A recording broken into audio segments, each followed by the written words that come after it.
ressources en eau. Voilà un enjeu majeur en matière de développement durable. Saviez-vous que le réseau d'eau potable en France distribue entre 5 et 6 milliards de mètres cubes par an? Trop pollués, nos réserves en eau pourraient ne plus être consommables. Alors oui, nous devons préserver cette ressource tout au long de son cycle de vie. Tout au long de son cycle de vie, au cœur duquel figurent les hommes, leurs logements et leurs infrastructures, on retrouve le béton. En amont, avec le captage, les usines de traitement et les châteaux d'eau et bassins de stockage. Et en aval, avec les canalisations et les stations d'épuration. À chaque étape, le béton offre des solutions techniques pertinentes et durables. Que ce soit pour la gestion des eaux potables, celle des eaux usées, mais aussi pour les eaux pluviales. Pour l'eau potable, le béton propose des solutions qui permettent de réaliser des ouvrages pérennes liés au captage, au traitement et au stockage de cette eau potable.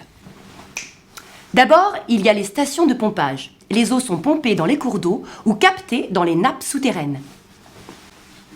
Puis transportées vers des usines de traitement. Et pourquoi le béton est efficace? Pour sa résistance, il n'y a pas de risque que des éléments extérieurs viennent polluer les réserves. Pour sa neutralité chimique, le béton n'altère pas l'eau. Et bien sûr pour sa durabilité. Les eaux usées. L'objectif essentiel est d'assurer la protection sanitaire des populations et de maintenir la qualité de l'environnement. L'assainissement des eaux usées vise à les collecter, les transporter, puis les épurer avant de les rejeter dans le milieu naturel. Ces eaux usées résultent des consommations domestiques et industrielles. Elles sont chargées en matière organique, en détergents. Il faut donc bien évidemment débarrasser l'eau de la pollution dont elle est chargée. Les solutions béton offrent des atouts indéniables. Étanchéité des parois, stabilité, résistance, durabilité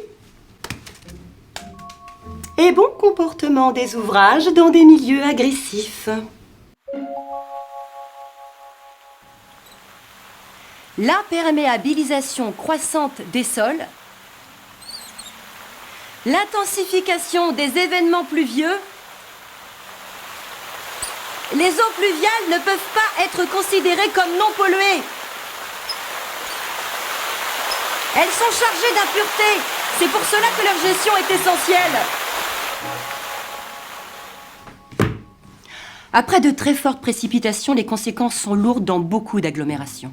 Inondations, saturation du système d'assainissement, défaillance des systèmes de transport des eaux, pollution des sols et des nappes phréatiques. Le béton a bien compris qu'il est important d'agir. Il innove en apportant des solutions préventives avant que les précipitations ne se précipitent. Avec notamment des déversoirs, des bassins d'orage. Orage, oh, déversoir. Alors oui, pour la qualité de l'eau potable, le traitement des eaux usées et la maîtrise des eaux pluviales, pour son omniprésence tout au long du cycle de l'eau, pour mieux préserver cette ressource précieuse, bravo le béton!